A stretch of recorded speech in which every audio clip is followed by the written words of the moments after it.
কি AC metre না DC? AC তো এসি সব মানে শিওরে বলতে হবে এসি না ডিসি। এসি যেহেতু ডাইরেক্ট সাপ্লাই দিছে, হ্যাঁ এসি ওর আমরা তো যেহেতু এই সাপ্লাই ইউজ করতেছে, আমরা তো মোবাইল ও চার্জার ব্যাটারি ইউজ করি না, ট্রান্সফরমার যেতে থাকে। ওইখানে তো এসির থেকে কি করে ডিসি ব্যাটারি চার্জ করতেছে, নিশ্চিত এসির থেকে। এছাড়া এই মিটারগুলো চেনার উপায় কি? কেন এই চিহ্নটা কি? ভোল্ট মিটার, অ্যামিটার, ও, এটাকে মনে ওয়াট মিটার।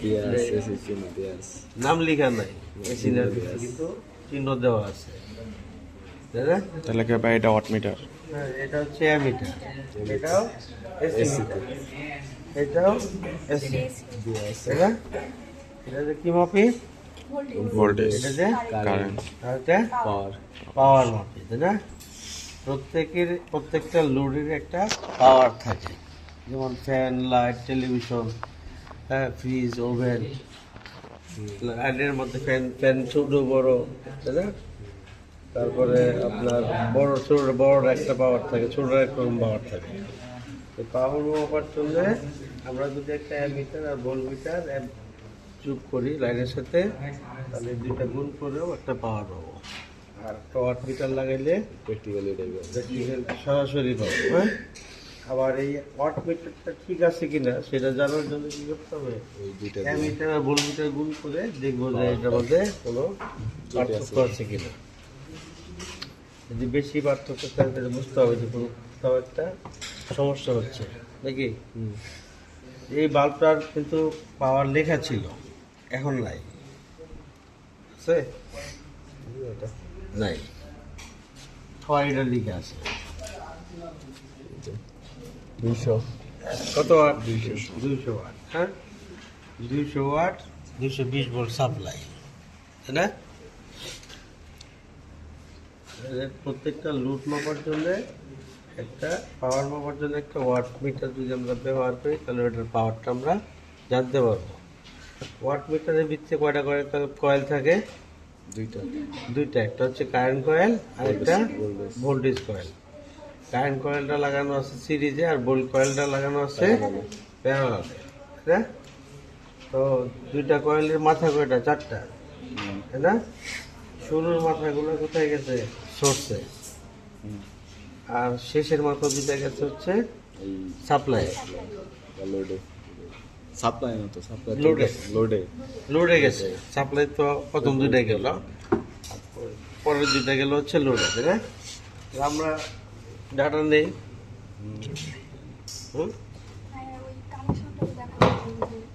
কানেকশনটা এখানে ভিসি হচ্ছে, এই দুইটা হচ্ছে ভোল্ট কয়েল, ঠিক আছে? আর এই দুইটা হচ্ছে কারেন্ট কয়েল, ঠিক আছে? তো এই ভোল্ট কয়েলের সাথে কারেন্ট কয়েলের এই যে দেখেন প্যারালাল সংযোগ দিয়ে কি করছে, এটাকে ওয়াট মিটার বানানো হয়েছে। এই যে কারেন্ট কয়েলের থেকে একটা তার নিলাম আর এটা কোথায় দিলাম? ভোল্ট কয়েলের সাথে যোগ করে দিলাম, দিয়ে এটাকে ওয়াট মিটার বানানো হয়েছে, ঠিক আছে? ভিড় হচ্ছে দুইটা তার, ঠিক আছে? একটা সাপ্লাই নিব আর একটা কোথায় দিব? সোর্সে। দুইটা না? আর কারেন্ট কয়েলের দুইটা তার, একটা শুরু একটা শেষ, তাই না?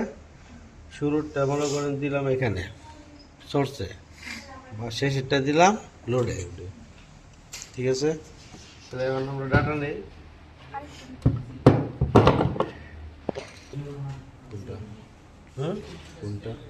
আমরা যে এখন যে কাজটা করতেছি পাওয়ার মাপার জন্য, এটা কোন সার্কিট ব্যবহার করতেছি? সিরিজ সার্কিট না প্যারালাল? চিত্র অনুযায়ী হ্যাঁ, কানেকশন কেমন যায় না তো। আমরা অফিস, বাসায়, কলকারখানায় কোন সার্কিট ব্যবহার করি? প্যারালাল, তাই না? সিরিজ করতাম তাহলে ভোল্টেজ ভাগ হয়ে যেত, প্রত্যেকটার ভোল্টেজ সেম থাকবে। তাহলে অন করি, হাত দিয়ে না? আচ্ছা, এখানে ভোল্টেজ লেখেন কত? 235, 225, কত? 228 ভোল্টেজ সেম হিসেবে টেবিল করেন নাই? কত করে? 5 করে। হুম, আচ্ছা 20 না, 20 লেখেন। 220। হুম, আচ্ছা এখন লেখেন। এখন লেখেন। ভোল্টেজ কিন্তু সেম, কারেন্ট। আমি একটা লোড যদি দিই তাহলে কি দেখাবে? কারেন্টের মান আর পাওয়ারের মান দেখাবে। হ্যাঁ,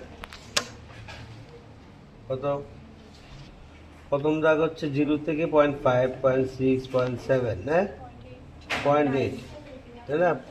তাহলে 0.85, 0.85 0.85 লেখেন। আর পাওয়ারটা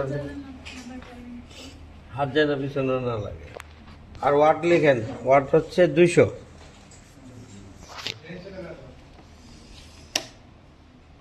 ভোল্টেজ আগেরটাই 220।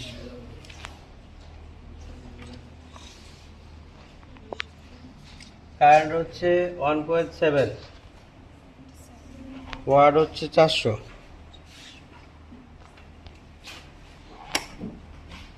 তারপর লিখেন 2.5। হুম, 5 এর একটু বেশি, 2.52 লিখছেন। ওয়াট হচ্ছে আপনার 600, ভোল্টেজ 220। তারপরে হচ্ছে কারেন্ট হচ্ছে 3 এম্পিয়ার, ভোল্টেজ সেম থাকতেছে প্যারালাল ওয়াট হচ্ছে 700, ভোল্টেজ 220। কি কি ব্যবহার করছেন লিখেন। দেখেন একটি ওয়াট মিটার, একটি ওয়াট মিটার 0 থেকে